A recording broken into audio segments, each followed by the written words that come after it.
আসসালামু আলাইকুম। ওই তোমাদের হচ্ছে পর্যাবৃত্ত গতির কয়েকটা টপিক ভাবছিল, তো আমি ভাবলাম আজকে কিছু আগামীকালকে যেহেতু আমরা কেমিস্ট্রি শুরু করবো, তো এর জন্য যেন প্রতিবন্ধকতা সৃষ্টি না হয়। এবং আমি ভাবছিলাম যে 3 দিনে শেষ করবো, কিন্তু আমরা শেষ করতে পারিনি। 14 দিন শেষ করার কথা ছিল, তাও শেষ করতে পারিনি, কারণ তোমরা অলরেডি দেরি করে আসছিল। 7টার প্রাইভেট ছিল, তোমরা আসছে একটু দেরি করে, 7:30টার সময় চলে আসছিল এবং সবাই 9:20 চলে যাওয়ার চেষ্টা করছে, কলেজ ছিল। যাই হোক, এখন তো আমার তো শেষ করতে হবে, তাই তো। এখন ওইগুলা যদি আমি আবার পড়াতে চাই, আমার কেমিস্ট্রিটা ভালো মতো শুরু করা যাবে না বা শুরু করতে পারবো না আমি। তাই আমি ভাবতেছি এই জিনিসটা তোমাদের রেকর্ড করে দিয়ে দিই।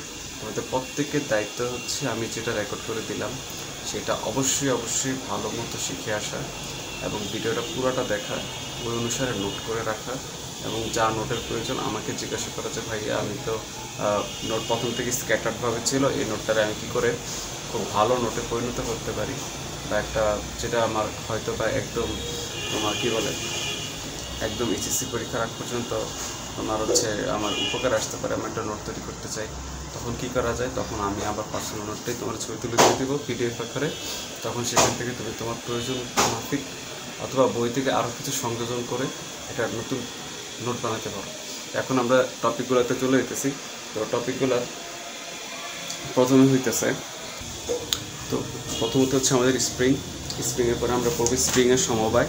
স্প্রিংয়ের সমবায়ের পরে হচ্ছে আমরা বলবো তোমার হচ্ছে স্প্রিংকে কাটলে কি হয়, কোন অনুপাতে কাটলে তার মধ্যে স্প্রিং ধ্রুবকের চেঞ্জটা কেমন হয়, এটা দেখবো।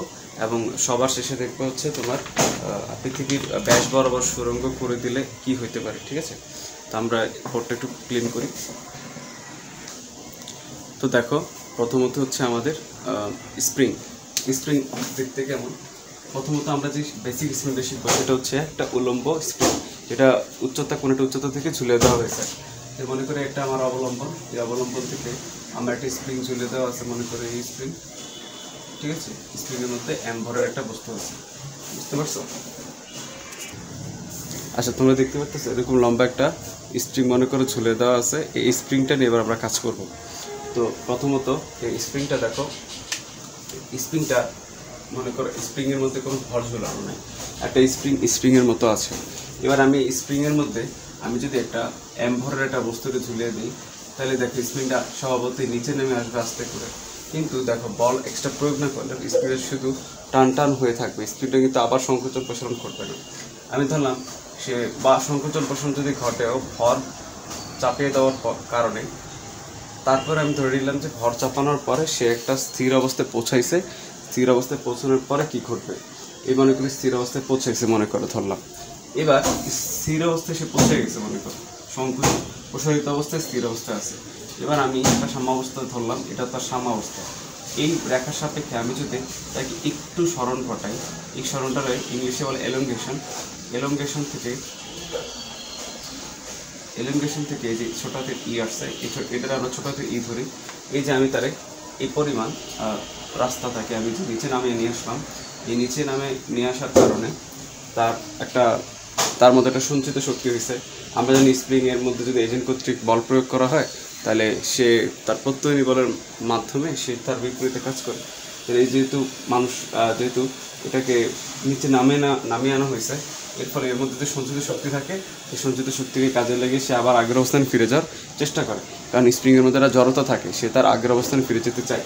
তো সে যেহেতু আগের অবস্থায় ফিরে যেতে চায়, তাহলে সে কিন্তু এসে সাম্যাবস্থা থাকতে পারে না। তার কারণ তার মধ্যে একটা গতি জড়তা থাকে। মনে করো সে নিচে নামিয়ে দিলাম, ছেড়ে দিছি, ছেড়ে দেওয়ার পরে সে এবার এখানে আসছে। এখন এমন না, তুমি একবার চিন্তা করো স্প্রিংকে ছেড়ে দিয়ে তুমি আবার প্রসারিত করে ছেড়ে দিছো, তাহলে সে কি আগের অবস্থানে গিয়ে থেমে যাবে না, সে আবার সংকুচিত হওয়ার চেষ্টা করবে। এইখানে যতটুকু তার টানা হয়েছিল, সে এই সাম্যাবস্থার লাইনটা ঠিক অতটুকু উপরে আবার সে উপরে উঠার চেষ্টা করবে, বুঝতে পারছো? ঠিক আবার এতটুকু পরিমাণ উপরে উঠার চেষ্টা করবে। এখন দেখো, একটা চিন্তা যদি আমি করি, এটা যদি আমি সাম্যাবস্থার লাইন চিন্তা করি এবং এটা যদি তার বিস্তার চিন্তা করি, তাহলে দেখো এটা কিন্তু একটা সরল সঞ্চিত স্পন্দন কণার মতো কম্পন করতেছে। সরল সঞ্চিত স্পন্দন কণার বৈশিষ্ট্য কেমন ছিল?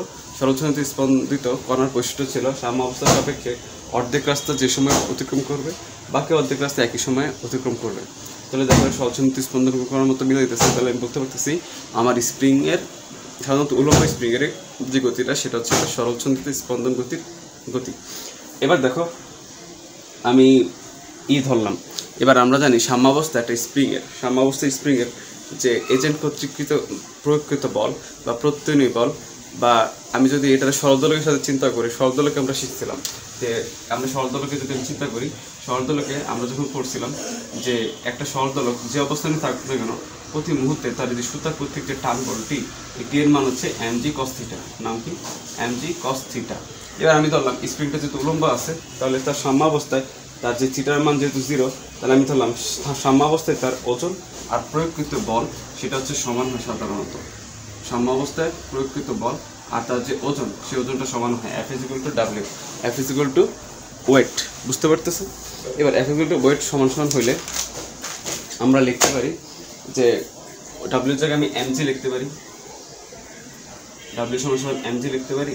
আর আমি জানি F = kx, স্প্রিংয়ের সূত্র। স্প্রিংয়ের আমরা দুটো সূত্র থেকে নিয়ে F = -kx বা kx ধরতে পারি আমি, আর W = ½ kx²। এই দুটো সূত্র আমি পারি, তো এই দুটো আমি সূত্র পারি। একটা হচ্ছে W = ½ kx², একটা হচ্ছে F = kx। এবার F = kx, কিন্তু এখানে তো প্রসারণটা আমি x ধরে নিই, কি ধরছিলাম? ছোটতে ই ধরছিলাম, তাহলে x এর বদলে আমি ই লিখতে পারি F = ke। তাহলে আমি লিখতে পারি ke = mg। তো এখান থেকে আমি কে এর মানটা বের করতে পারি, k = mg/e। ঠিক আছে? এবার আমরা সহজচন্দ্র স্পন্দন কণার পর্যায়কালে দুইটা সূত্র শিখছিলাম। একটা ছিল t = 2π√L/g, একটা ছিল t = 2π√m/k। ঠিক আছে? m/k। এবার আমি m/k কে এর জায়গায় যে k, এই k এর জায়গায় যদি এই mg / e টা বসিয়ে দিই, লিখতে পারি 2π√।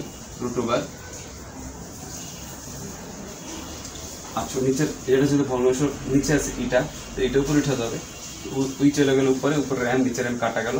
তাহলে আমি শুধুমাত্র বলতে পারি উলম্বভাবে ঝুলন্ত।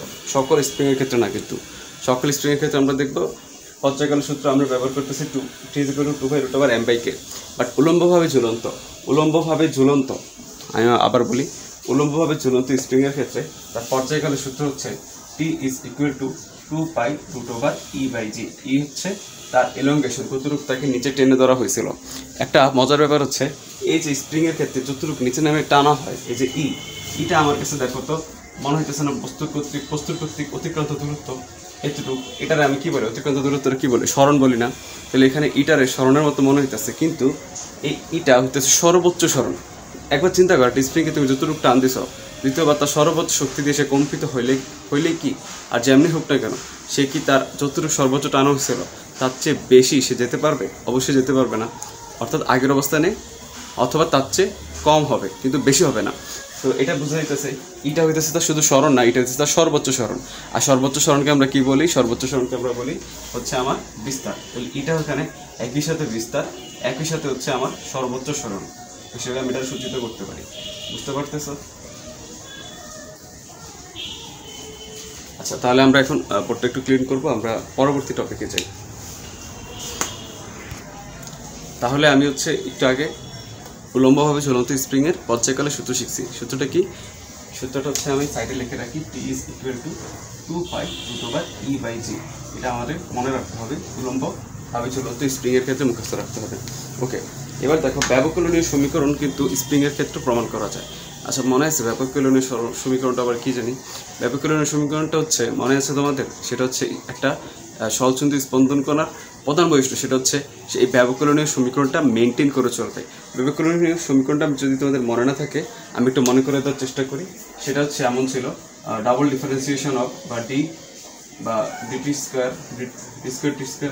Of x plus ω² x = 0। এরকম ছিল, মনে আছে তোমাদের? দেখো তো মনে পড়ে কিনা? আমাদের ডিফারেন্সিয়েশনটা ছিল double differentiation of x plus ω² x = 0। এখানে x কি ছিল? x হচ্ছে তার একটা কণার অতিক্রান্ত সরণ, x হচ্ছে তার সরণ। বুঝতে পারতেছো? সরণকে আমি যদি ডাবল ডিফারেন্সিয়েট করি, তাহলে আমি অ্যান্সার পাই, এবং তার সাথে ω² x যুক্ত করলে যোগফল 0 আসে। আমরা যারা জানি, যারা কিন্তু সূত্রগুলো পড়ছি, তারা কিন্তু জানি ডাবল ডিফারেন্সিয়েশন অফ x এর মান কত। ডাবল ডিফারেন্সিয়েশন সরণকে দুইবার ডেরিভেটিভ কি, দুইবার ডেরিভেটিভ করলে কি পাই? আমরা ত্বরণ পাই। আবার আমি জানি সহচন্দ্র স্পন্দনরত কণার ত্বরণের সূত্র হচ্ছে minus omega square x, minus omega square x plus omega square x, কাটাকাটি গেলে 0, তাহলে মিলছে। তাহলে এবার স্প্রিংয়ের ক্ষেত্রে আমরা প্রমাণ করে দেখবো, ঠিক আছে। তো সরলচন্দ্রিত কণার ক্ষেত্রে সরণের সূত্র যেমন এক ছিল, এখানে আমরা সরণের জায়গায় ইরে ব্যবহার করতে পারি, বুঝতে পারতেছ। তাহলে আমি তো জানি যে ই হইতেছে আমার সরণ নির্দেশ করে, ই আমার কি নির্দেশ করতেছে, সরণ। এবার আমি যদি ইকে ডিফারেন্সিয়েট করি সময়ের সাপেক্ষে, সরণকে ডিফারেন্সিয়েট করলে আমরা কি পাই, আমরা বেগ পাই। এবার এই বেগকে মানে বা ভি পাই। এবার আমি কি করলাম, এই সময় সাপেক্ষে এই বেগকে যদি আমি আবার ডিফারেন্সিয়েট করি তাহলে আমি কি পাই, ত্বরণ বা এক্সেলারেশন পাই। এবার ইকে ডিফারেন্সিয়েট করলে বেগ পাই, আবার বেগকে ডিফারেন্সিয়েট করলে ত্বরণ পাই। তাহলে বলা যায় ইকে আমি যদি ডাবল ডিফারেন্সিয়েট করি, অর্থাৎ সময় সাপেক্ষে ডাবল ডিফারেন্সিয়েট করি, তাহলে আমি কি পাবো, আমার ত্বরণ পাবো। তাহলে এটা তো আমি অ্যাটলিস্ট ক্লিয়ার হইতে পারছি, তাই না। তাহলে আমি ত্বরণের জায়গায় লিখতে পারি তোমার হচ্ছে ডাবল ডিফারেন্সিয়েট অফ ই। আচ্ছা, এবার দেখো আমরা একটা জিনিস পড়ছিলাম যে সরলচন্দ্রিত কণার কিছু বৈশিষ্ট্য ছিল, বৈশিষ্ট্য 4টা সূত্র ছিল। এর মধ্যে একটা সূত্র ছিল ত্বরণের সূত্র। ত্বরণের সূত্র যদি কোনো বস্তুর পর্যায়ক্রমিক আচরণ যদি ত্বরণের সূত্র মেনে চলে, তাহলে তার গতিটাকে আমি সরলচন্দ্রিত স্পন্দন কণা বলতে পারি, বুঝতে পারতেছো। তাহলে সরলচন্দ্রিত কণা বলার জন্য আমরা দেখব যে স্প্রিং কিন্তু ত্বরণের সূত্রটা মেনে চলে। দেখো তো একবার চিন্তা করো, আমি যদি স্প্রিংয়ের ক্ষেত্রে আগে ত্বরণ সূত্রটা প্রমাণ করতেছি, তারপরে আমি লিখতে পারতেছি। আমি কিন্তু তোমাদের ডাইরেক্ট স্প্রিংয়ের ক্ষেত্রে F - kx লিখতেই পারি, সমস্যা নেই। বাট এটা এই জিনিসটার যে মানে ফিলিংসটা ওই ত্বরণ সূত্র থেকে আসছে, এটা সেটা একটু বোঝার চেষ্টা করি। ত্বরণের সূত্র কী ছিল, ত্বরণের সূত্র হচ্ছে সাম্য অবস্থায় বা সরলচন্দ্রিত স্পন্দনরত কোনো কণার সরণ তার ত্বরণের সরণ এবং ত্বরণ বিপরীতভাবে সমানুপাতিক, বা এটা বলা যায় সরণের দিক যেই দিকে হবে ত্বরণের দিক ঠিক তার বিপরীত দিকে হবে। অর্থাৎ আমরা এভাবে লিখতে পারি x is proportional of -a বা a is proportional to -x। দেখো উল্টাভাবে বলা যায়, আমি আগে ফিল করি, তারপর এখান থেকে আমি এটা প্রমাণ করতেছি। আমি দেখো একটা স্প্রিংয়ের ক্ষেত্রে আমি স্প্রিং মনে করি এটা, ওকে। দেখো আমি স্প্রিংকে টান দিলাম এই জায়গায়, সরণ ঘটাইছি এদিকে, কিন্তু স্প্রিং যেতে চাই কোন দিকে বলো তো। দেখো আমি যখন এটা টান দিলাম, আমার কি খুব সহজে এটা টান দিয়ে নিচে নামাতে পারি না? দেখো আমি খুব সহজে কিন্তু ওটা চাইলেই নিচে নামাতে পারি না। ওকে, আমাকে নিচে নামাতে হলে খুব কষ্ট করা লাগে। কষ্টটা করা লাগছে কেন বলো তো? কারণ ওর বিপরীত দিকে একটা টান আছে, দড়ি নাই কিন্তু, এটা স্প্রিং। স্প্রিং নিজের মধ্যে যে সঞ্চিত শক্তি, সেই শক্তিকে কাজে লাগিয়ে সে বিপরীত দিকে যেতে চায়। আমি যেদিকে বল প্রয়োগ করি তার বিপরীত দিকে এটা প্রত্যয়নী বল প্রয়োগ করে, যার কারণে ওকে আমি খুব সহজে নিচে নামিয়ে আনতে পারি না। এই জন্য কী হয় কি, আমি যেদিকে টান দিতে চাই সে তার বিপরীত দিকে যেতে চায়। তাহলে তার ত্বরণটা হচ্ছে আমি যেদিকে নিতে চাই তার বিপরীত দিকে। আমি নিতে চাই এটা হচ্ছে আমার সরণের দিক, কারণ আমি নিয়ে গেছি, তাহলে সরণ হয়েছে, তাহলে সরণের দিক নিচের দিকে, আর ত্বরণের দিক কি উপরের দিকে, মনে থাকবে আমার। তাহলে স্প্রিং দেখতেছে কী করতেছে, আমি যদি ধরে একটু নামাই তাহলে উপরে চলে যেতে চাই, নিচে নামাইলে উপরে যেতে চাই, নিচে নামাইলে উপরে যেতে চাই। যেহেতু নিচে নামানোর কারণে সে উপরে যেতে চায়, সেহেতু বলা যায় সরণ যেদিকে ত্বরণ তার বিপরীত দিকে। আমি বলতে পারি a is in proportional of -x বলতে পারি, a is proportional of -x এটা বলতে পারি। আবার আমি জানি যে f is equal to ma, m কে যদি আমি ধ্রুবক চিন্তা করি লিখতে পারি f is proportional of a, অর্থাৎ a is proportional of f।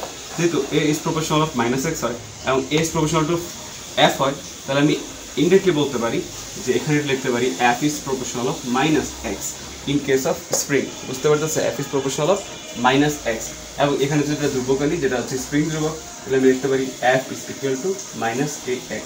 বুঝতে পারছো তোমরা জিনিসটা কেমনে একটা স্প্রিংকে স্প্রিংয়ের ক্ষেত্রে সূত্রটা আমরা সবাই বুঝতে পারতাম f is equal to -kx, কিন্তু এই সেম জিনিসটা যে সরলচন্দ্রিত স্পন্দন গতি নির্দেশ করে সেটা আমরা অনেকেই জানতাম না, সেটা আজকে বুঝতে পারলাম। তাহলে দেখো, তাহলে আমি লিখতে পারি যে f is equal to, যেহেতু আমি স্প্রিংয়ের ক্ষেত্রে x এর বদলে e ব্যবহার করি, তাহলে আমি -kx না লিখে আমি লিখতে পারি -ke, ঠিক আছে। f সমান আবার লিখতে পারি ma is equal to -ke, পারি কি না বলো তো? তাহলে আমি এখানে কী করবো, ত্বরণকে রাখবো a is equal to -ke by m। বুঝতে পারতেছো, দেখতে পাচ্ছ তোমরা, বুঝছো তোমরা? দেখো তো পাইছো তাহলে এই জিনিসটা কেমন আসছে। এবার এই রেটটা আগে আমি লিখছিলাম আমি বলছিলাম যে এটা হচ্ছে আমার সরণ, আর এটাকে যদি আমি সময় সাপেক্ষে ডিফারেন্সিয়েট করি তাহলে আমি পাবো কি, আমার বেগ পাবো। আবার আবার যদি বেগকে আমি ডিফারেন্সিয়েট করে দিলে ত্বরণ পাবো, তাহলে বলা যায় directly double differentiate of E is equal two আমার ত্বরণ। এই ত্বরণের জায়গায় আমি কি লিখতে পারি দেখো তো, ডাবল ডিফারেন্সিয়েট অফ ই লিখতে পারি। দেখো খুব ইজিলি কিন্তু লেখা যায়। এবার এটা সমান সমান লিখলাম minus K divide by M, ইরে একটু সাইডে রাখলাম। কেন সাইডে রাখলাম, আমরা শিখছিলাম K is equal to omega square M করছিলাম, আমরা একটা সূত্র শিখছিলাম, এটা সূত্র এটা ধ্রুবকের পরিচয়, ঠিক আছে, ধ্রুবকের পরিচয়। এখানে দেখো আমি কে বাই এম পাই গেছি, কে বাই এম, তাহলে এমটা কে নিচে পাঠাইলে লিখতে পারি omega square is equal to K by M. তাহলে এই কে বাই এম এর জায়গায় ওমেগা স্কোয়ার লিখতে পারি, তাহলে আমি লিখতে পারি ডাবল ডিফারেন্সিয়েট অফ সরণ is equal to minus omega square e। এই মাইনাস ওমেগা স্কোয়ার এই সাইডে নিয়ে আসলে দেখো তো আমরা যে স্বচ্ছন্দিত গতির ব্যবকলনীয় সমীকরণ স্প্রিং এর ক্ষেত্রে প্রমাণ করতে পারি কিনা দেখো তো। তাহলে স্প্রিংও কি স্বচ্ছন্দিত স্পন্দন গতিতে চলে, বুঝছো পাইছো? এটা হচ্ছে স্প্রিং এর ক্ষেত্রে প্রমাণ করলাম ব্যবকলনীয় সমীকরণ। এটা থেকে আমরা এমসিকিউ আসতে পারে, জাস্ট আমার মনে রাখতে হবে আমার যদি কোথাও ব্যবকলনীয় সমীকরণ বলে দিল যে এটা হচ্ছে ওই স্প্রিংয়ের স্বচ্ছন্দিত গতির ব্যবকলনীয় সমীকরণ, আমার অবশ্যই এটার আগে এই ফর্মেটে আনতে হবে। এখানে দেখো ডাবল ডিফারেন্সিয়েটের আগে কোনো কিন্তু সহগ নাই, আমার প্রশ্নে সহগ দিয়ে দেবে, এখানে লিখে দিতে পারে 16 স্কোয়ার বা 16 লিখে দিতে পারে, ওগুলোরে আমার ভাগ করে তারপরে এই ফর্মেটে আনতে হবে, যাতে এটার আগে কোনো এই যে প্রথম পদটা মানে ডাবল ডিফারেন্সিয়েট অফ ই, এটার আগে যেন কোনো সহগ না থাকে। এবং যখন আমরা ওই ফর্মেটে নিয়ে যাব তারপরে দেখব ই এর সাথে যে সহগ থাকবে সেটা হচ্ছে আমার ওমেগা স্কোয়ারের মান, এর সাথে যে সহগ থাকবে সেটা হবে আমার ওমেগা স্কোয়ারের মান। এবং এইভাবে আমরা ব্যবহার করে ব্যবকলনীয় সমীকরণ থেকে বিভিন্ন এমসিকিউর অ্যান্সার বের করতে পারবো। আচ্ছা, তো এবার হচ্ছে আমরা দেখব যে স্প্রিংয়ের সমবায়। স্প্রিংয়ের সমবায় শব্দটা বা এটাকে সমবায় সমিতি নাকি হবে না, সমবায় সমিতি না, সেটা হচ্ছে দেখো সমবায় হইতেছে বিন্যাস। একটা স্প্রিং কতভাবে বিন্যাসকৃত থাকতে পারে। দেখো সমবায় শব্দটা তোমরা এর আগে আরেকবার পড়ছিলে ক্লাস 19-এ যখন তোমরা রোধের সমবায় পড়ছিলা তখন দেখছিলা যে সমবায় রোধের সমবায় হয়। আমরা ইন্টারমিডিয়েটে 4 প্রকারের সমবায় শিখি। একটা হচ্ছে রোধের সমবায়, ছোটোবেলা থেকে শিখে আসতেছি।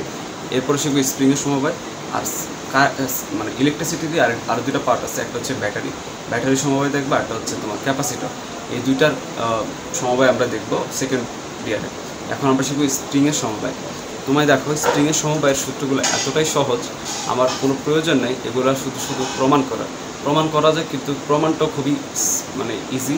প্রমাণটা তোমাদের যদি কারো জানার ইচ্ছা হয় তুমি আমার কাছে পার্সোনালি এসে শিখে যেতে পারো।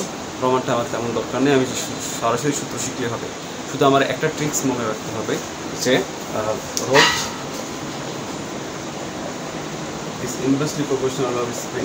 এটা কিন্তু আবার সায়েন্টিফিক কী বলে, সায়েন্টিফিক কোনো সূত্রটূত্র মনে করো না। এটার অর্থ হচ্ছে রোদের বেলায় আমি যে ক্ষেত্রে যে সকল সূত্রগুলো ব্যবহার করব, আর স্প্রিংয়ের বেলায় ঠিক তার বিপরীত সূত্রগুলো আমি ব্যবহার করব। বুঝতে পারতেছো? রোদের বেলায় যেমন শ্রেণী সমবায়ে তুমি যে সূত্রটা ব্যবহার করতা, স্প্রিংয়ের ক্ষেত্রে সমান্তরাল সমবায়ে সেই সূত্রটা ব্যবহার করতা। আবার স্প্রিংয়ের ক্ষেত্রে সমান্তরাল সমবায়ে যে সূত্রটা ব্যবহার করব, রোদের ক্ষেত্রে সমান্তরাল সমবায়ে যে সূত্রটা ব্যবহার করতাম, স্প্রিংয়ের শ্রেণী সমবায়ে আমরা সেই সূত্রটা ব্যবহার করব। তো আমরা রোদের সূত্রগুলো মনে আছে কিনা দেখি তো, নাকি ভুলে গেছি? দেখো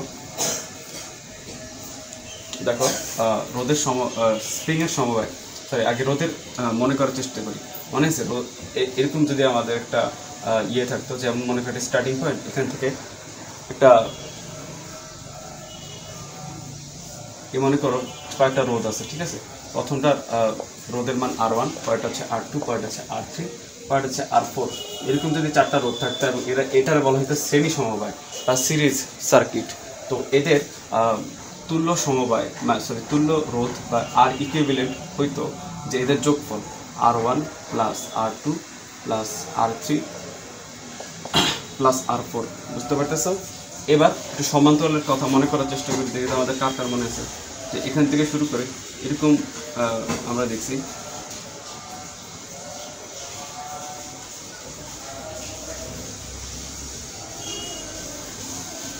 আমরা দেখছিলাম প্রথম রোধে যদি R1 হয়, পরেরটা R2 হয়, পরেরটা যদি R3 হয়, তাহলে আমরা দেখছিলাম যে আর ইকুইভ্যালেন্ট 1/R ইকুইভ্যালেন্ট হইতো যে is equal two 1/R1 plus 1/R2 plus 1/R3। বুঝতে পারতেছো? তাহলে এই জিনিসটা জাস্ট মনে রাখবো যে তোমাদের এখান থেকে দেখা যাচ্ছে কিনা। এই জিনিসটা আমরা শিখলাম যে এই জিনিসটা হইতেছে, দেখো রোদের ক্ষেত্রে সূত্রগুলো শিখলাম, স্প্রিংয়ের ক্ষেত্রে সূত্রগুলো জাস্ট উল্টো হয়ে যাবে। স্প্রিংয়ের ক্ষেত্রে কী হবে, সূত্রগুলো উল্টো হয়ে যাবে। রোদের ক্ষেত্রে শ্রেণীতে যেটা ব্যবহার করছি স্প্রিংয়ের সমান্তরালে সেটা ব্যবহার করবো, রোদের ক্ষেত্রে সমান্তরালে যেটা ব্যবহার করছি স্প্রিংয়ের শ্রেণীতে সেটা ব্যবহার করবো। মনে থাকবে, তাহলে আমাদের সূত্র মুখস্থ হয়ে যাবে, আমাদের আর কষ্ট করে মুখস্থ বা প্রমাণ শিখতে হবে না, এটা প্রমাণ প্রয়োজনও হয় না। ঠিক আছে, কারণ দেখো আমি স্প্রিংয়ের শ্রেণী সমবায় আঁকি, একে তোমাদের আঁকি দেখেন। এই মনে করো বিরাট বড় একটা আমার অবলম্বন, সেখান থেকে এই মনে করো আমার একটা স্প্রিং, এরপর আবার একটা স্প্রিং,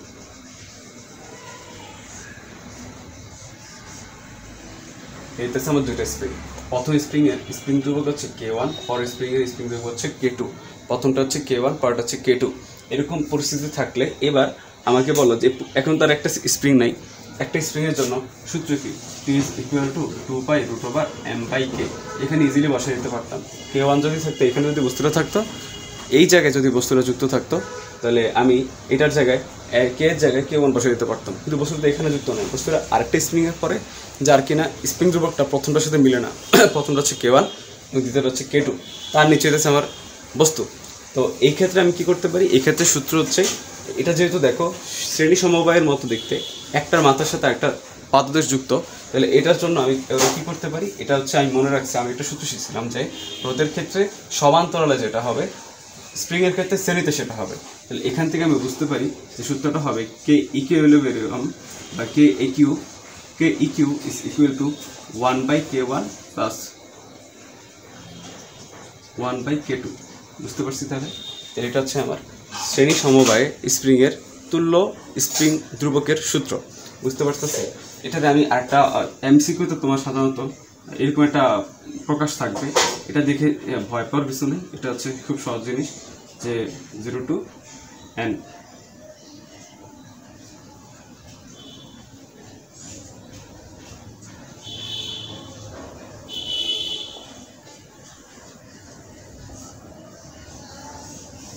ঠিক আছে, এমসিকিউতে ওই সূত্রটা না লিখে দিয়ে এরকম সামেশন আকারে দিয়ে দিতে পারে, তাহলে তুমি জাস্ট এটা শিখে রাখলে হবে। এটা জাস্ট চেহারাটা শিখে রাখো, এমসিকিউতে অপশানে থাকলে জাস্ট এটা টিক চিহ্ন দিয়ে দেবে। ওকে, তো এটা গেল আমার শ্রেণী সমবায়। এবার আমরা শিখবো সমান্তরাল সমবায়। দেখো যে সমান্তরাল সমবায়, মনে করো এই একটা অবলম্বন, এই আরেকটা একদম একই সমতলে অবস্থিত আরেকটা অবলম্বন। এই অবলম্বন থেকে একটা স্প্রিং ঝুলানো আছে, এই অবলম্বন থেকে আরেকটা স্প্রিং ঝুলানো আছে মনে করো। এবার এই স্প্রিং থেকে একটা মাথা, এই স্প্রিং থেকে একটা মাথা এসে একটা মিডল পয়েন্টে একটা বস্তু মনে করে এখানে ঝুলাইয়া রাখা হচ্ছে। এখন দেখো এই বস্তুটা যখন আমি একটু টেনে ছেড়ে দিব, তখন সে কোন গতিতে, আচ্ছা আরেকটা জিনিস দেখাতে ভুলে গেছি একটু আগে যে আমরা শ্রেণীতে শিখাইলাম যে কে বের করার পরে তুমি কী করবা। দেখো আমি একটু সাইড টপিকে আলোচনা করি। এটা হচ্ছে এই টপিকের সাথে, এটা হচ্ছে আমি এখন শেখাচ্ছি সমান্তরাল সমবায়। একটাকে শ্রেণী সমবায় একটা জিনিস আমরা স্কিপ করে গেছি বা বাদ দিয়ে গেছিলাম, যে 1/K সূত্র শিখছিলাম। এটা হচ্ছে শ্রেণীর ক্ষেত্রে, এটা কিন্তু সমান্তরাল না। সমান্তরাল একটু পরে পড়াবো, ঠিক আছে? শ্রেণী সমবায়ের ক্ষেত্রে আমি পড়ছিলাম K= 1/K1 plus 1/K2। ঠিক আছে, এটা বুঝলাম, আমি সূত্র বুঝলাম। বাট কথা হচ্ছে এখানে ইকুইলিব্রিয়াম বের করার পর আমি কী করবো? এখানে K যখন করবো, বের করার পর K একটা মান আসবে না। এই মানটাই তুমি T is equal to 2π√m/k আছে না, এই K এর জায়গায় K বসিয়ে দিবা, তাহলে তুমি শ্রেণী সমবায়ে উত্তর পেয়ে যাবা। তাহলে এটা ক্লিয়ার? ওকে, এবার আমি সমান্তরালে যাই। আমি সমান্তরালের ক্ষেত্রে সূত্র পড়ছিলাম, মনে করো প্রথম স্প্রিং ধ্রুবক K1, পার্ট হচ্ছে K2। আমি পড়ছিলাম রোদের ক্ষেত্রে শ্রেণীতে যে সূত্র, স্প্রিংয়ের ক্ষেত্রে সমান্তরালে সেই সূত্র। রোদের শ্রেণীতে সূত্র কী ছিল? পরস্পর যতগুলো রোদ থাকবে সবগুলো রোদের যোগফল করে দেবো আমি, ঠিক আছে? তাহলে আমি রোদের শ্রেণীতে যা, এর সমান্তরালে তা। তাহলে এখানে K ইকুইলিব্রিয়াম কী হবে এটা তো বুঝিয়ে দেওয়ার দরকারই নেই। আমি K ইকুইলিব্রিয়াম লিখতে পারি K1 plus K2, ঠিক আছে? তাহলে এই K একটা মান পাবো, সেই মানটা আমি T is equal to 2π√m/K বসায় দিলেই আমি সমান্তরাল সমবায়ের অঙ্ক পেরে যাব। বুঝতে পারতেছো? এবার হচ্ছে আমরা দেখব সমান্তরাল সমবায় নিয়ে কোনো কনফিউশন নাই। এই হচ্ছে সূত্র, এই হচ্ছে আমাদের কাজ করে ফেলতে হবে। এবার দেখো আসলে স্প্রিংয়ে তেমন অঙ্ক আসে না, আসলে শুধু এমসিকিউ টাইপের জিনিসপত্র। আমি এবার একটা জিনিস দেখাই। মনে করো স্প্রিংটা একটু কঠিন করে দিল, স্প্রিংটা তোমার কী করলো, জটিল তোমার মিশ্র সমবায় করে দিল। মানে একই স্প্রিংয়ের মধ্যে তোমার শ্রেণী সমবায়ও থাকবে, একই স্প্রিংয়ের মধ্যে সমান্তরাল সমবায় থাকলো। মনে করো এই সমান্তরাল সমবায়ের যে শেষ মাথাটা, এখান থেকে মনে করো আরেকটা স্প্রিং বেরোলো, এই একটা আরেকটা স্প্রিং বেরোলো, এবং সেখান থেকে মনে করো আরও দুটা মাথা বেরোলো, সেখান থেকে একটা স্প্রিং, এখান থেকে একটা স্প্রিং, এবং সেখানে একদম শেষে গিয়ে একটা বস্তু যুক্ত করলাম। এটা K1 K2, এটা হচ্ছে K3, এটা মনে করলাম K4, এটা হচ্ছে K5। এগুলা কি করব? এগুলা শর্ট ট্রিক্স, যেটা মনে রাখবা, আমার কথা মনোযোগ দিয়ে শোনো। এক্ষেত্রে তুমি করবা হচ্ছে সবগুলার শ্রেণীতে আনার আগে চেষ্টা করবা, যতগুলো সমান্তরাল থাকবে ওগুলোর মধ্যে তুল্য যে রোডটা পাবা সেই রোডটার সাহায্যে আগে সবাই সমান্তরালে আনার চেষ্টা করবা, সমান্তরালে এনে তারপর সবাই যোগ করে দেবা। অবশেষ কী করবা? তাহলে এই অংশটার একটা অংশ ধরবা, এটার একটা অংশ ধরবা, এটা তো অলরেডি দেওয়া গেছে। এই দুইটা স্প্রিং মিলে এটা তুল্য রোধ হবে না। আমি জানি যে সমান্তরালে থাকলে এই প্রথম KQ1 আমি ধরলাম KQ1 ধরতে পারি, এটার নাম দিলাম K1,2। 1,2 মানে হচ্ছে 1 K1 আর K2 মিলে তুল্য যে স্প্রিংটা তৈরি করলো সেই স্প্রিংয়ের স্প্রিং রোধ করতো, সেই K12 বের করবো। তাহলে K12 বের করলে এখানে একটা স্প্রিং K12 সূত্র কি? K1 + K2, K1 + K2 পাবো না? এবার এখান থেকে মনে করে তাহলে দুইটা মিলে কি হয়ে গেল? এখন একটা স্প্রিং হয়ে গেল, দুইটা মিলে একটা স্প্রিং হয়ে গেছে, এই যে যার স্প্রিং ধ্রুবকের মান হচ্ছে K1,2। ঠিক আছে, এবার এর নিচে দেখো K4 আর K5 আছে, এখানে এই দুইটারে মিলে আমি আবার এখানে বের করে ফেলবো K4,5। K4,5 সমান কত হবে? K4 + K5। ঠিক আছে, তাহলে এই দুইটারে আমি যদি ভ্যানিশ করে দিই তাহলে এই দুইটা মিলে এখন নতুন একটা স্প্রিং সৃষ্টি হয়ে গেল, যার স্প্রিং ধ্রুবকের মান হইতেছে K4,5। তাহলে K1,2 K3 K4,5 প্রত্যেকে শ্রেণীতে আছে। তাহলে আমি শ্রেণীতে নির্ণয় করতে চাইলে K ইকুইলিব্রিয়ামের মান কত হবে? K equilibrium is equal two 1/K equilibrium is equal two 1/K1,2 plus 1/K3 plus 1/K4,5। বুঝতে পারতেছ?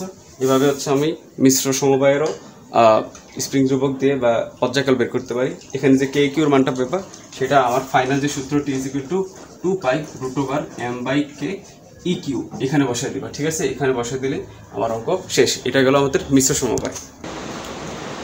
এবার দেখো, এবার হচ্ছে আমরা যেটা জটিল সমবায় দেখাবো। জটিল সমবায় কি? অনেকগুলো কঠিন আছে। ঠিক আছে, সবগুলো কঠিন তো তোমার দরকার নেই। এর মধ্যে আবার অনেকে ইঞ্জিনিয়ারিং প্রিপারেশন নেই না, তো শুধু কঠিন জিনিসপত্র করে তো আমার দরকার নেই যে পরে দেখবো আমি কিছু বুঝতে পারতেছি না এগুলো কোথা থেকে আসলো। ঠিক আছে, তো আমি হচ্ছে দুইটা সিম্পল জিনিস শেখাবো, কারণ এই দুইটা জিনিস সবার শেখা প্রয়োজন।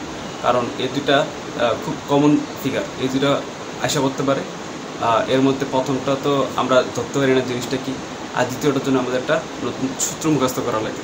আর সবচেয়ে বড় যে সমস্যাটা হয় আমরা এই দুইটার মধ্যে গুলে ফেলি। আমরা আজকে ক্লাস শুরু করার আগে তোমরা দেখছো বোর্ডের মধ্যে যে জিনিসটা ছিল সেটাই আমি আবার রিপিট করতেছি। এই জিনিসটা 2-3 জন পাইছে, তোমাদের সবাই পাও না বলে দেখো, তোমাদের জন্য কষ্ট করে আমি জিনিসটা আবার রেকর্ড করতেছি। তোমাদের কাছে আমার রিকোয়েস্ট থাকবে তোমরা অন্তত প্লিজ যে এগুলো একটু মনোযোগ দিয়ে করো আর রেগুলারটি মেনটেন করো। এই রেগুলার থেকে আসলে লাভ নেই, রেগুলার থেকে আসলে আমার কোনো লস নেই। আর আমি তো হচ্ছে তোমার এমন যে মান্থলি যে কাউন্টডাউন, সেই কাউন্টডাউনও তোমার আমি কাউন্ট করতেছি না, আমি যে যতদিন থাকতেছে শুধু সেটাই কাউন্ট করতেছি। বুঝতে পারতেছ? তো আবার এই যে সততার সুযোগ নিয়ে তোমরা আবার গ্যাপ দিও না। ঠিক আছে, এটা আমি আসলে ঠকবো না, ঠকে যাবে তুমি, কারণ আমি আমার একটা অবস্থানে পৌঁছে গেছি, তুমি এখনও পৌঁছো নাই। এবং তুমি না পৌঁছলে বুঝবা যে জিনিসটা টাফ টাইমটা কেমন। আমি আমার ফ্রেন্ডগুলো দেখতে পারতেছি তারা কতটা টাফ টাইমের মধ্যে যাইতেছে। সুতরাং যে একটু এই জিনিসগুলো একটু মেনটেন করো, যে সময়ের কাজ সময় করার চেষ্টা করো। সবাই একই আফসোস করে, সময়ের কাজ তারা সময় করে নেই বলেই তারা আজকে হয়তো একটু পিছিয়ে রয়েছে।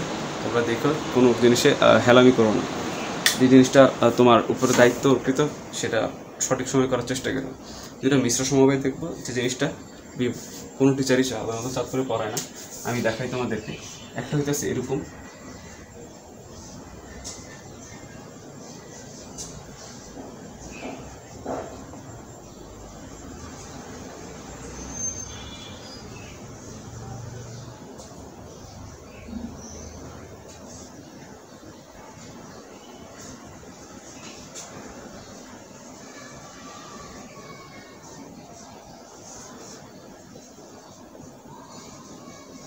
আমাদের সবচেয়ে বড় সমস্যা হয় আমরা এই দুইটা চিত্রের মধ্যে মিলিয়ে ফেলি। দুইটা চিত্রকে এক মিনিট একটু দেখো তো, মনোযোগ দিয়ে তাকিয়ে দেখো, দুইটা চিত্র কিন্তু এক না।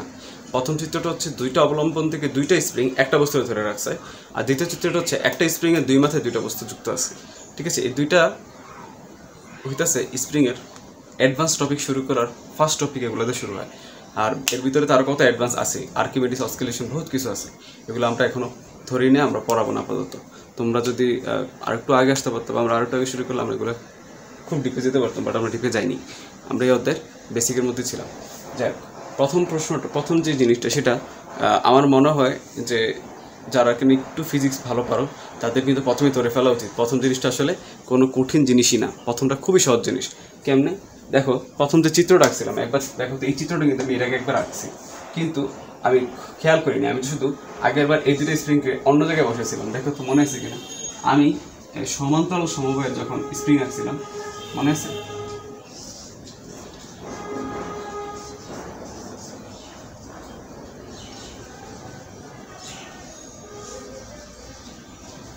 দেখো, সমান্তরাল সমবায়ে যখন স্প্রিং আঁকলাম, এই দুইটা মাথাকে এমনি টান দিয়ে সোজা করে দিলে কি এটা হয়ে যেতেছে না?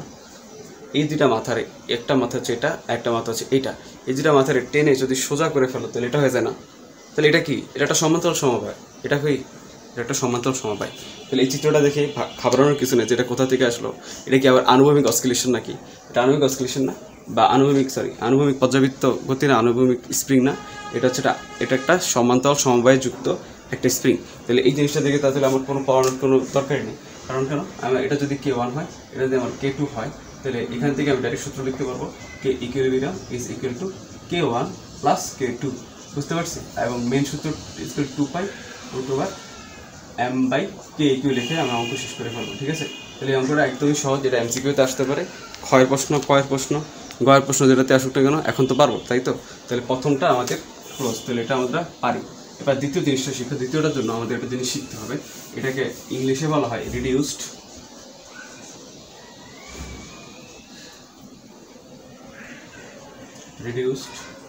মাস থিওরি, বা এটার বাংলায় বলা হয় হ্রাসকৃত ভরের তত্ত্ব। ইংলিশে বলা হয় রিডিউসড মাস থিওরি, বাংলায় বলা হয় হ্রাসকৃত ভরের তত্ত্ব। হ্রাসকৃত ভর কেন?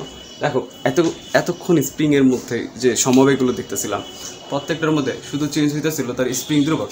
সে যে সমবায়তে থাকুক না কেন, তার স্প্রিং ধ্রুবক চেঞ্জ হওয়ার কারণে তার ফাইনাল যে অসিলেশন বা ফাইনাল যে পর্যাবৃত্ত গতি, মানে পর্যায়কাল টি এর মানটা চেঞ্জ হয়ে যেতেছে। মনে করো তিনটা স্প্রিং বিন্যাসকৃত আছে, প্রথমটা শ্রেণীতে আছে, পরের দুইটা সমান্তরালে আছে, প্রথমটা K1, পরের দুইটা K1, K2, K3। এদের ফাইনাল যে টি এর মান, সেখানে m/k, এই যে K এর মান কিন্তু কোনোটাই K1, মানে কোনো ক্ষেত্রে K1 বা K2 বা K3 হয় না, বা K1 K2 হয় না, K2 K3 হয় না, হয় তিনটা সমন্বিত যে তুল্য যে স্প্রিং ধ্রুবক সেটাই হয়। ঠিক আছে? কিন্তু এই কেসে যখন একই স্প্রিংকে দুইটা ভর দুই দিক থেকে টানে, এবার চিন্তা করো এই স্প্রিংটা যদি আমি টেনে ছেড়ে দিই। আচ্ছা, আদানের জন্য একটু অফ রাখি। আচ্ছা দেখো, তো আমরা যে সূত্রটা পড়তে যেতেছি সেটা নাম হচ্ছে রিডিউসড মাস থিওরি, বাংলায় বলে হ্রাসকৃত ভরের তত্ত্ব। আমরা এতক্ষণ দেখতেছিলাম শুধুমাত্র K চেঞ্জের কারণে ফাইনাল যে টি এর মানটা চেঞ্জ হইতেছিল। এবার আমরা দেখবো M এর মানের চেঞ্জের কারণে এখানে টি এর মানটা চেঞ্জ হয়। যে এখানে যে একটা সূত্র মুখস্থ রাখতে হয়, সেটা হচ্ছে 1/μ। এই মিউটা হইতেছে এটা হচ্ছে ভরের কোএফিসিয়েন্ট, ভরের সহগ। এই মিউকে কি বলা হয়? ভরের সহগ বা ভরের হ্রাসকৃত সহগ। মিউর পরিচয় কি? মিউর হচ্ছে ভরের হ্রাসকৃত সহগ। তাহলে মিউর পরিচয় হচ্ছে ভরের হ্রাসকৃত সহগ। তাহলে 1/μ আমি লিখতে পারি 1/m1 প্লাস 1/m2। বুঝতে পারতেছ? এবার এখানে আমি তাহলে যদি লসাগু করি, তাহলে দাঁড়ায় 1/μ is equal two m1 m2, তাহলে m1 প্লাস m2। তাহলে সুতরাং মিউ সমান সমান লিখতে পারি যে উপরে চলে গেল m1 m2, নিচে চলে আসলো m1 প্লাস m2। এটা হচ্ছে আমার মিউ এর মান। এই মিউ এর মানটাই আমি যদি আমার ফাইনাল যে টি সূত্র, সেই টি সূত্র আমি জানি 2π m/k, এই m এর জায়গায় আমি যদি মিউ বসিয়ে দিই, তাহলে আমি এই বস্তুটার অসিলেশন বা পর্যায়কাল বের করতে পারবো। এটা হচ্ছে μ/k। এই স্প্রিংয়ের ধ্রুবক যদি K হয়, তাহলে এর হ্রাসকৃত ভরের সহগ যদি মিউ হয়, মিউর বের করার প্রসিডিওরটা কি? 1/μ is equal two 1/m1 plus 1/m2। এভাবে যদি মিউর মানটা বের করতে পারি, এই মিউর মানটা যদি আমি এখানে বসিয়ে দিই, তাহলে আমি টি এর মানটা পেয়ে যাব এই ধরনের সিস্টেমের। বুঝতে পারতেছি? এভাবে আমাদের স্প্রিংয়ের মোটামুটি যত ধরনের পর্যায়বৃত্ত ধর্ম আছে, যেটা HSC-তে লাগে, ইনশাল্লাহ HSC প্লাস তোমরা যদি ভার্সিটি করো, মেডিকেল করো, সব কিছুতে স্প্রিং শেষ, ঠিক আছে। ইঞ্জিনিয়ারিং করলে একটু অ্যাডভান্স জিনিস শিখতে হবে, সেটা আমরা ম্যাথে কিছু জিনিসপত্র দেখবো, ঠিক আছে। এবার আমরা একটা জিনিস দেখবো, খুবই নতুন টপিক, এটা তোমাদের টিচাররা বিভিন্ন সময় পড়ায়, আমি তোমাদের একটু দেখাই এবং এটার জন্য কিছু ম্যাথ করে দেখাবো তোমাদের। এটাকে বলে স্প্রিংকে কাটো। স্প্রিং কাটলে কি হয় দেখো, আমরা দুইটা পর্যাবৃত্ত গতির সূত্র শিখছি। একটা হচ্ছে 2π√m/k, আরেকটা শিখছি T=2π√L/g। এই দুটার যদি তুল্য হিসাব করি তাহলে আমি দুইটা যেহেতু সমান, তাহলে আমি লিখতে পারি যদি এটা সমান সমান এটা সমান সমান এটা, 2/2 যদি কাটা দিই, যদি উঠে ফেলি, তাহলে আমি আশা রাখি তোমরা এটা বুঝতে পারতেছো m/k=L/g, ঠিক আছে। লিখতে পারি কিনা বলো তো, m/k=L/g। তাহলে আমি L সমান সমান লিখতে পারি, আচ্ছা তোমার হচ্ছে স্ট্যান্ড আপ করে দিতেছিল, সমস্যা নেই। তো আমি লিখতে পারি L সমান সমান কি লিখতে পারি দেখো তো, ও আচ্ছা তারের কারণে না, আচ্ছা ঠিক আছে। তো L সমান সমান লিখতে পারি mg/k লিখতে পারি কিনা বলো। তাহলে আমি লিখতে পারি L is inversely proportional 1/k, এটা লিখতে পারি। তাহলে এটা পারলে এটা থেকে আমরা একটা সূত্র লিখবো, বা এটা থেকে আমি একটা অঙ্ক করার চেষ্টা করব। দেখো এখান থেকে আমি লিখতে পারি, অর্থাৎ স্প্রিংয়ের দৈর্ঘ্য হ্রাস পেলে স্প্রিং ধ্রুবক বৃদ্ধি পায়, এটা আমি লিখতে পারি। তাহলে এটার অর্থ কি, স্প্রিংয়ের দৈর্ঘ্য হ্রাস পেলে স্প্রিংয়ের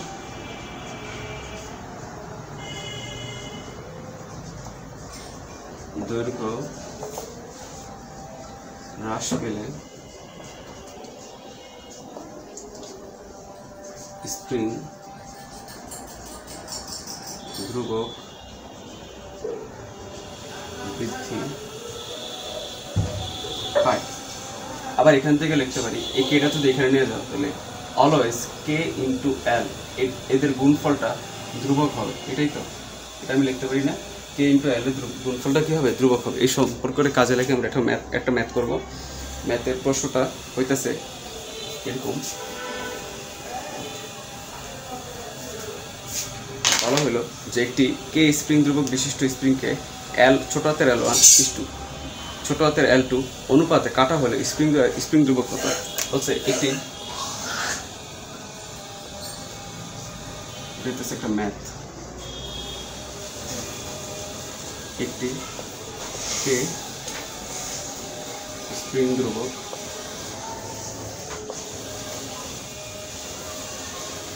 ঠিক আছে বিশিষ্ট স্প্রিংকে ছোট হাতের L1 ছোট হাতের L2 অনুপাতে কাটা হলে এদের স্প্রিং ধ্রুবকের অনুপাত কত, এটা তোমরা লিখে ফেলো, ঠিক আছে। স্প্রিং ধ্রুবকের অনুপাত কত, প্রশ্নটা উঠেছ, প্রশ্ন উঠাও, ঠিক আছে। আমার ভিডিওটা পজ করে প্রশ্নটাকে উঠাও, আমি মুছে করতেছি কারণ জায়গা কম তো, প্রশ্ন উঠানো হয়েছে, এবার আমি মুছলাম। এবার দেখো অ্যান্সারটা প্রথমত হচ্ছে আমি লিখতে পারি, দেখো আমাকে বলছে L1:L2 অনুপাতে আমার ভাগ করে ফেলছে। তো পুরাটা দৈর্ঘ্য যদি L হয় তাহলে আমি L সমান সমান কি লিখতে পারি, L1 + L2 লিখতে পারি কিনা বলো তো, L1 + L2 লিখতে পারি। বা তোমার যদি মনে হয় যে না L1 L2 কেমন হয়েছে, আচ্ছা এগুলো আমি আরও সুন্দর মতো তোমাদেরকে দেখি। দেখো আমি যদি কিনা K1 বের করতে চাই তাহলে দেখো আমি ডাইরেক্ট সূত্র লিখি, তোমরা বুঝছো না বুঝলে আমি তোমার বুঝাইতেছি, কোনো সময় টেনশন নেই, ইন্টু L1 / K। দেখো বুঝো কিনা,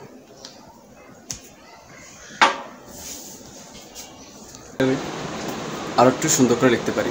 মনে আছে আমরা 9, 10-এ যখন অঙ্ক করতাম, কোনো কিছুর যদি একটা মনে করো অনুপাত দেওয়া থাকতো, কোনো কিছুর যদি একটা অনুপাত দেওয়া থাকতো, তখন সেই অনুপাতটা আমরা কী করতাম, মনে করো বলো যে L দৈর্ঘ্যের একটা বস্তুকে L1:L2 L2 অনুপাতে ভাগ করছে, তো আমরা কি করতাম এক্স দিয়ে গুণ দিয়ে দিই।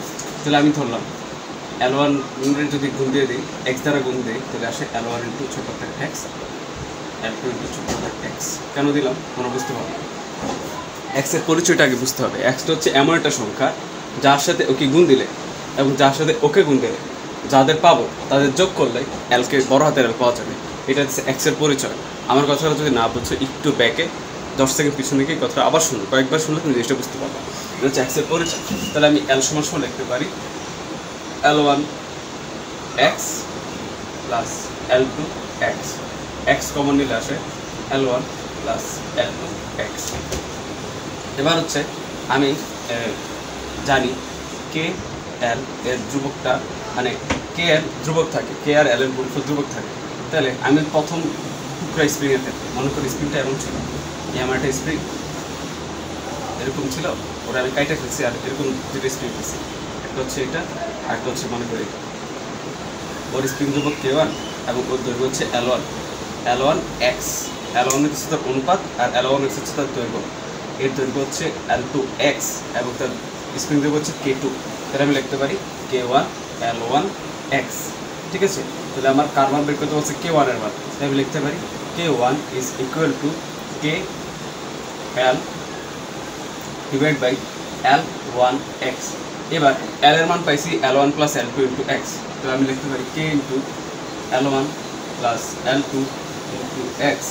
নিচে রয়ে গেল L1 এক্স, এক্স এক্স কাটা দিলে পাইতেছি K into L1 plus L2 divide by L1। আমার কথাটা বা অঙ্কগুলো অনেকগুলো তুমি না বুঝতে পারো, যদি না বোঝো তাহলে দয়া করে একটু ব্যাকে গিয়ে এই জিনিসটা সেম কয়েকবার দেখো, তাহলে তুমি যদি বুঝতে পারো যে আমি করছি আসলে কি।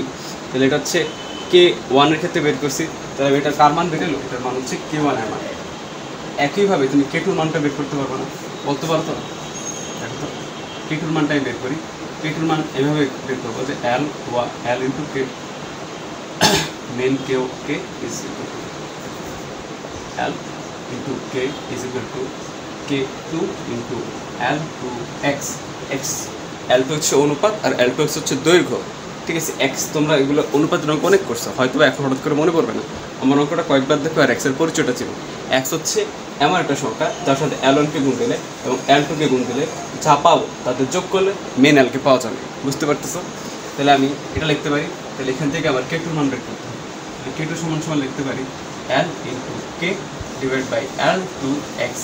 L এর মান পাইছি L1 plus L2 into x. লিখতে পারি K into L1 plus L2 into x. নিচে হচ্ছে L2 এক্স, এক্স এক্সে কাটা দিলে আসে K2 is equal to K into L1 plus L2 divide by L2। ঠিক আছে, তাহলে K2 মান পাইছি। এইভাবে তুমি অঙ্কগুলোরে খুব ইজিলি করতে পারবা। ঠিক আছে, এবার আমরা আরেকটা অঙ্ক দেখব। আচ্ছা এবার দেখো, এবার হচ্ছে আমরা আরেকটা ম্যাথ করবো।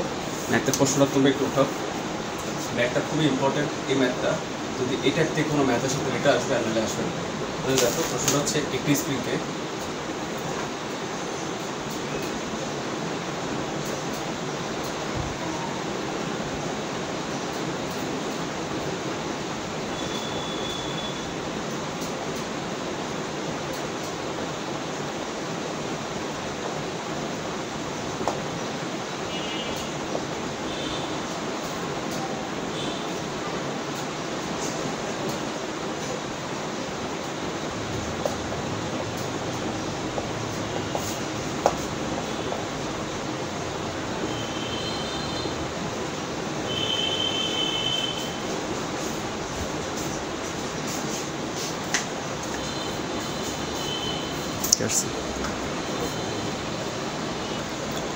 তো লিখলাম হচ্ছে একটা স্প্রিংকে কেটে, এটা ফেটে না খেলতে হবে, এটা আমি কেটে লিখছি। ঠিক আছে, স্প্রিংকে কেটে 3 টুকরা করা হলো। টুকরা ত্রয়ের দৈর্ঘ্যের অনুপাত হচ্ছে যথাক্রমে 1:2:3। ঠিক আছে, বলছে আমার পুরা টোটাল স্প্রিং ধ্রুবক যদি K into K is equal two 1.8 কিন্তু 1 লিখছি আমি 1.8 into K into the power -4 হয়, তবে আমাকে বলছে ছোট স্প্রিং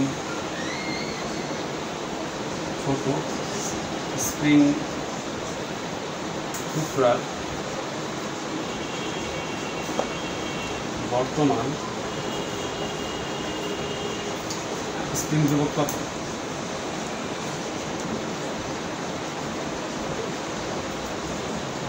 এটা হচ্ছে আমার প্রশ্ন। প্রশ্নটা হচ্ছে একটি স্প্রিংকে কেটে 3 টুকরা করা হলো। টুকরাদ্বয়ের দৈর্ঘ্যের অনুপাত 1:2:3। কে এর মান যদি 1.8 × 10⁻⁴ হয় তবে ছোট স্প্রিংয়ের দৈর্ঘ্য কত? বুঝতে পারতেছো? তাহলে বলছে ছোট স্প্রিং এর কি স্প্রিং টুকরার বর্তমান স্প্রিং ধ্রুবক কত। বুঝছো? এটা আমরা এখন বের করবো। আগের মতো করার চেষ্টা করি। জাস্ট আমাদের তথ্যগুলো মনে রাখতে হবে। তথ্যগুলো আমরা একটা সাইডে রাখি। সেটা আমরা শিখলাম যে বললো যে L1 = L2 = L3 = 1:2:3। তাহলে আমি যদি প্রত্যেকের x দ্বারা গুণ দিয়ে দিই তাহলে আমি বলতে পারি L1x * L2x * L3x = x মানে 1x * 2x * 3x। এখান থেকে আমি তাহলে বলতে পারি বড় মানে পুরো স্প্রিংয়ের দৈর্ঘ্য হচ্ছে L1x + L2x + L3x। তাহলে এখানে মান বসাই, তাহলে x + 2x + 3x যোগ করলে আসে 6x। তাহলে পুরা ইয়ার দৈর্ঘ্য হচ্ছে 6x, পুরা স্প্রিংয়ের দৈর্ঘ্য হচ্ছে 6x। আর তোমার হচ্ছে তাহলে আর প্রত্যেকটা বের করলাম। এখন দেখো তাহলে দেখাই যাইতেছে সবচেয়ে ছোটো স্প্রিংয়ের দৈর্ঘ্য কত, ছোটো হাতের x, আর সবচেয়ে বড়টা কত 6x। এখন সেম সূত্র আমি ব্যবহার করবো। আমি ধরলাম KL = K1 L1, ছোটো স্প্রিংয়ের দৈর্ঘ্য L1 ধরলাম, ছোটো স্প্রিংয়ের স্প্রিং দৈর্ঘ্য K2 K1 ধরলাম। তাহলে K1 যদি আমি বের করি K1 = KL/L1। এখন L1 এর মান কত আমি বের করছিলাম L1x, সরি এখানে L1x। তাহলে আমি এখানে L এর বড় হাতের L এর মান কত 6x। তাহলে K × 6x। আর L1 এর x এর মান কত? L1x এর মান হচ্ছে ছোট হাতের x, এই x এর যদি কাটা দিই তাহলে 6 × K। তাহলে K এর মান কত? 6 × 1.8 × 10⁻, কত ছিল?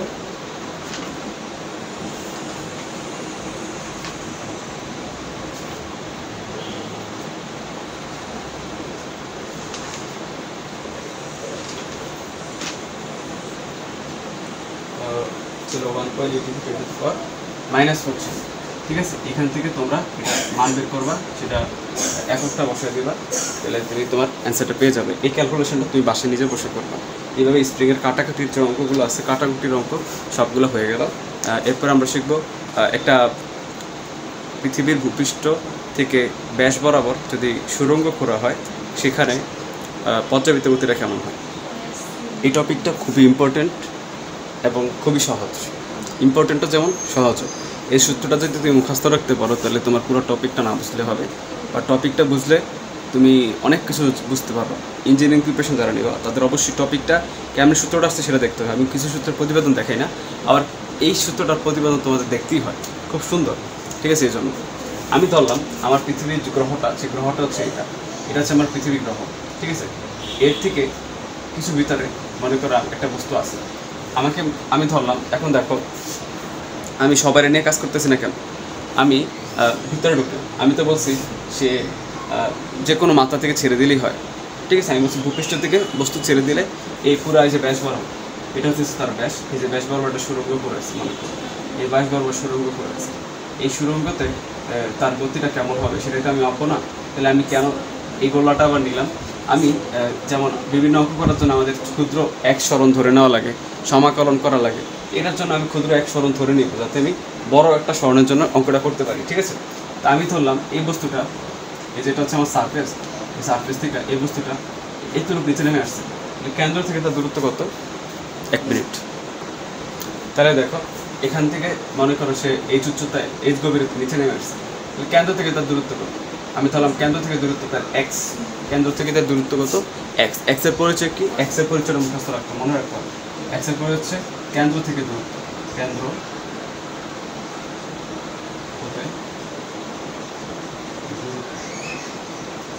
x এর পরিচয় হচ্ছে এটা আমার কেন্দ্র, কার থেকে দূরত্ব? কেন্দ্র থেকে দূরত্ব।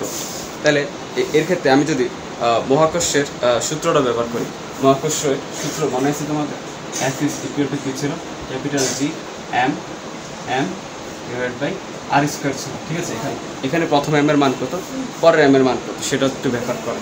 দেখো আমি ধরলাম প্রথম এমটা হইতেছে আমার পৃথিবীর মধ্যে হইতেছে জি এম, আর দ্বিতীয় এমটা হচ্ছে আমার মানুষ। আর এখন দেখো এটা হইতেছে আমার মহাকাশের সূত্র, যদি পৃথিবীর সাপেক্ষে চিন্তা করি। এখন যদি ধরলাম এই বস্তুটা এখানে চলে আসছে, এখান থেকে পড়ে এখানে চলে আসছে, এখানে চলে আসলে এখানে কি আর এম হবে, এখানে আর এম হবে না, এখানে এম হবে এম প্রাইম। কেমনে এম প্রাইম হয়ে কোনো পৃথিবীর ভরকে চেঞ্জ হয়? পৃথিবীর ভর চেঞ্জ হয়নি, আসলে বস্তু এখন যেখানে আসছে, বস্তু পৃথিবীর ভূপৃষ্ঠে এখন আর নাই, সে গভীরতায় চলে গেছে। গভীরতায় চলে গেলে ঘনত্বের পরিবর্তন ঘটে, এবং আমি জানি rho is equal to M by V. তাহলে rho is proportional of M. তাহলে রো যদি ঘনত্ব যদি পরিবর্তন হয় তাহলে এমও পরিবর্তিত হবে, এই জন্য এখানে এমটা পরিবর্তন হয়ে গেছে। এখন জানো আমি সূত্র জানি rho is equal to M by V, সুতরাং এম ইজ ইকুয়াল টু কি লিখতে পারি, রো ইন্টু ভি। এখানেও আমি পৃথিবীর ক্ষেত্রে লিখতে পারি F is equal to G rho V M. Rho prime দিলাম বা রো রে রাখলাম, ভি রে দিলাম প্রাইম, দিলাম আর স্কোয়ার। এবার লিখতে পারি জি রো, আমি পৃথিবীর যদি গোলক, এবং গোলকের সূত্র হচ্ছে 4/3, আয়তন সূত্র কি 4/3 পাই আর কিউ। এখানে কি আর, এখানে আর না, এখানে কিন্তু এক্স, তাহলে কি আসবে আমার এক্স কিউ, ঠিক আছে। তাহলে আমি লিখতে পারি এই জায়গাটা একটু সুন্দর করে এখানে লিখতেছি।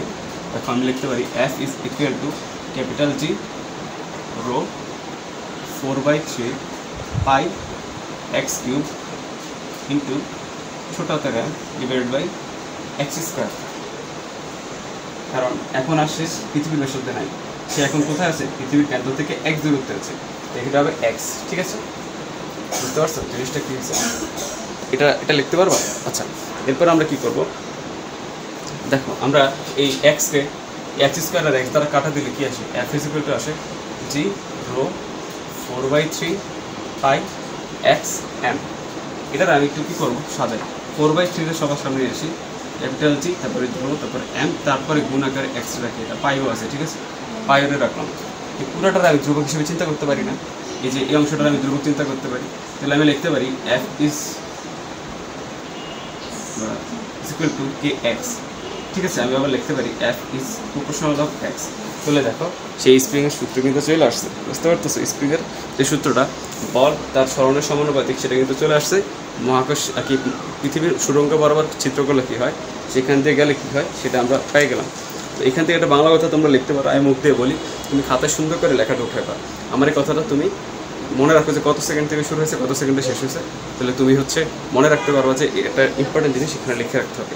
আমি বাংলায় বলি, লিখতে হবে যে পৃথিবীকে সুষম গোলক হিসেবে বিবেচনা করে এর ব্যাস বরাবর সুরঙ্গ করে এম ভরের, মানে ছোট হাতের এম ভরের কোনো বস্তুকে ছেড়ে দিলে এর গতি সরল ছন্দিত স্পন্দন গতি 5টি শর্তই মেনে চলে, তাই এটিও একটি সরল ছন্দিত স্পন্দন গতি। মনে থাকবে, তাহলে আমার এই কথাটা বারবার রিপিট করে তুমি লিখে ফেললাম। এবার আমরা প্রমাণ করলাম যে এটা সরল ছন্দিত স্পন্দন গতিতে যাবে, বাট এর পর্যায়কালে সূত্রটা কী হবে সেটা এখন আমরা প্রমাণ করব। দেখো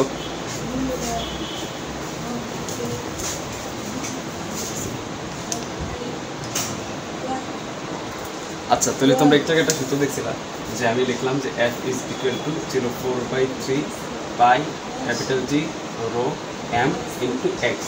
এই পুরাটার আমি কে ধরছিলাম না, ধ্রুবক দিচ্ছিলাম না। তাহলে আমি এইখান থেকে জাস্ট একটু মনে রাখবো যে 4/3 pi capital G rho M, এটা সমান সমান কে, এটা আমি একটু মনে রাখবো। কারণ কেন, এটাই আছে যদি আমি পৃথিবীর যে সুরঙ্গের গতিটার স্প্রিংয়ের সাথে তুলনা করি, তাহলে এটা হবে আমার সেই স্প্রিং ধ্রুবকের মান, ঠিক আছে। এবার আমরা দেখো আসো, তো এটার মানকে আমরা কে ধরতে পারি যে K is equal to 4/3 pi G rho M. এই জিনিসটা মনে রেখে এটা যদি আমরা আমাদের ইয়ের সূত্রতে বসিয়ে দিই, আমরা সূত্র শিখছিলাম যে P is equal to 2 pi √m by K. এই যে কে পাইলাম, এই কে জায়গায় ওই মানটা এবার বসিয়ে দিই, লিখতে পারি 2 পাই √, উপরে রইল m, নিচে আমি লিখতে পারি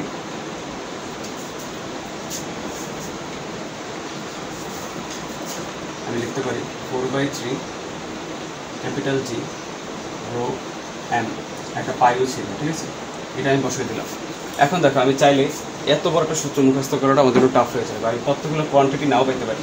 এই জন্য আমি কী করবো, ছোট হাতের জির একটা সূত্র শিখবো। ছোট হাতের জি আমি জানি G M by R square. এই এম এর জায়গায় যদি আমি বসিয়ে দিই 4/3 pi R cube into rho, divide by G M by R square, নিচে হচ্ছে আর স্কোয়ার। আর স্কোয়ার আর রো কিউব কাটা গেলে উপরে থাকে শুধু একটা আর, ঠিক আছে, উপরে থাকে শুধু একটা আর। এই সেম জিনিসটা এক্সের জন্য যদি চিন্তা করি তাহলে উপরে থাকবে শুধু এক্স, কী থাকবে উপরে শুধুমাত্র এক্স থাকবে। এখন দেখো এই দুটো জিনিসের মধ্যে একটা জিনিসের শুধু ডিফারেন্স আছে, এখানে এম আছে, এম কাটা গেল বুঝলাম, কিন্তু এখানে একটা জিনিস নাই, সেটা হচ্ছে এক্সটা আছে কিন্তু এখানে এক্স নাই। এখানে আমরা এক্সের জায়গায় লিখতে পারি যে, আচ্ছা এখানে যে সূত্র দিয়ে না নিয়ে আরেকটু সহজে করা যায়, এটা আমরা কাজ করতে পারি যে এটা 2π রাখলাম, যে সূত্রতে আমরা আরেকভাবে নিব এবং সেভাবে এই একটা জিনিসের দুইটা সূত্র আমরা আনবো, একটা হচ্ছে ঘনত্ব দিয়ে সূত্র, একটা হচ্ছে ব্যাসার্ধ দিয়ে সূত্র। তাহলে এই তিনটে উপরে উঠে যাবে, উপরে গেল 3 আর কাটা গেলে 3/4π ক্যাপিটাল জি রো। এই 2π যেহেতু রুটের বাইরে আছে, তো রুটের ভিতরে ঢুকবে সে স্কোয়ারে ঢুকবে, আমি লিখতে পারি √4π² into 3 divide by 4π G rho. তাহলে এই 4 গেল, একটা পাই কাটা গেল, উপরে একটা পাই গেল, আমি লিখতে পারি T is equal to √3π divide by capital G into rho. এটা হইতেছে আমার পৃথিবীর পর্যায়কালের একটা সূত্র। পৃথিবীর পর্যায়কাল না, পৃথিবীর সুরঙ্গ বরাবর বস্তু ছেড়ে দিলে তার পর্যায়কাল কী হবে তার একটা সূত্র। এবার আরেকটা সূত্র দেখবো, সেটা হচ্ছে আমি তোমার ছোটোতে জি থেকে আনতে পারি, সেটা আমি শিখছি, সেটা আমরা শিখাবো। দেখো আমরা এটাকে লিখছিলাম যে F is equal to K X, আর কে এর মানটা ছিল 4/3 capital G rho M into X, এটাই তো ছিল ক্যাপিটাল 4/3 পাই আছে, 4/3 pi capital G rho M X ছিল, আর ছিল একটা, ঠিক আছে, এম এক্স, আর এক্সের বদলে আমি আর দিলাম। পৃথিবীর ব্যাসার্ধে চিন্তা করলাম, ব্যাসার্ধের একদম উপর পৃষ্ঠে চিন্তা করলাম, ঠিক আছে, পৃষ্ঠে যদি চিন্তা করি তাহলে এই আরটা আমার দরকার। তাহলে এই আরের জায়গায় এফ সমান এমজি লিখতে পারি, এফ সমান এমজি বা 4/3 পাই F rho G M R.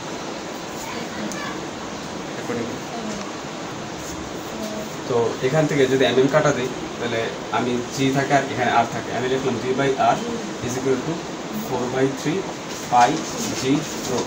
এটা হচ্ছে জি বাই আর এর মান থাকছে। দেখো একটু আগে মনে করার চেষ্টা করো, কে এর মানটা আমরা লিখছিলাম যে 4/3 pi capital G rho M, এটা হচ্ছে কে এর মান ছিল। আবার 4/3 pi G rho, 4/3 pi G rho এর মান জি বাই আর পাইছি, তাহলে আমি লিখতে পারি কে সমান ছোট হাতের জি এম বাই আর লিখতে পারি। পৃথিবীর ক্ষেত্রে কে সমান ছোট হাতের জি মানে এম জি ডিভাইড বাই আর লিখতে পারি। এই সেম সূত্রটাই আমরা আমাদের কে সূত্রতে বসাই দিব, 2π √m বাই কে। এই কে এর জায়গাটা যদি বসাই দিই 2π √m ইন্টু এই আর টুকরো উঠে গেল, আর নিচে চলে গেল এম ইন্টু জি, এম কাটা গেলে আসে 2π √r বাই জি। এটা হইতেছে আমাদের বিখ্যাত পৃথিবীর সুরঙ্গ বরাবর, যদি পৃথিবীর ব্যাস বরাবর সুরঙ্গ কেটে দিলে সেখানে একটা বস্তু ছেড়ে দিলে তার পর্যায়কাল কত হবে এর সূত্র। তো এর মাধ্যমে আমাদের অধ্যায়টা শেষ হলো। তোমাদের প্রতি রিকোয়েস্ট, তোমরা পুরো অধ্যায়টা পুরো ক্লাসটা মনোযোগ সহকারে করবা, ক্লাসটা কেউ বাকি রেখো না, এবং কোনো জিনিস না বুঝলে ক্লাসটা বারবার করার চেষ্টা করো। ধন্যবাদ, আসসালামু আলাইকুম।